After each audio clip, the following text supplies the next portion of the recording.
এই 2026 যে নির্বাচন আইতেছে, তো আমরা আসাম মুখ্যমন্ত্রী কারে বিচারণ? আমি তো ভাই আসামের মুখ্যমন্ত্রী আমরা হিমন্ত বিশ্ব শর্মা ডাঙ্গরিয়াকে বিচারি। কি লিগে বিচারণ?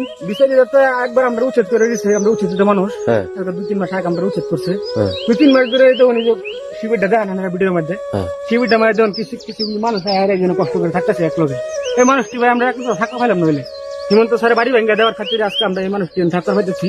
হ্যাঁ। এর লাগি তারা আবারই মুখ্যমন্ত্রী বানাইম, যাতে হ্যাঁ আবারই মুখ্যমন্ত্রী হয়ে হারে আমরা কিবা একটা সুবিধা করে দেয়।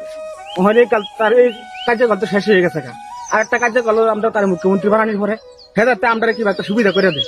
এই 2026 যে নির্বাচন আইতেছে, তো আমরা আসাম মুখ্যমন্ত্রী কারে বিচারণ?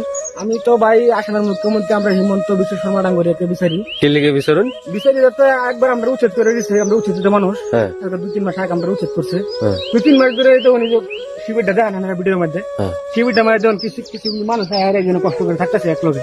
এই মানুষটি ভাই আমরা একটু থাকা পাইলাম নইলে হিমন্ত স্যার বাড়ি ভেঙে দেওয়ার খাতিরে আজকে আমরা এই মানুষটি থাকতে পাইতেছি। হ্যাঁ। এর লাগি তারা আবারই মুখ্যমন্ত্রী বানাইম, যাতে হ্যাঁ আবারই মুখ্যমন্ত্রী হয়ে হারে আমরা কিবা একটা সুবিধা করে দেয়। ওখানে তার এই কার্যকাল তো শেষ হয়ে গেছে। আর একটা কার্যকাল আমরা তার মুখ্যমন্ত্রী বানানোর পরে হ্যাঁ যাতে আমরা কিবা একটা সুবিধা করে দেয়।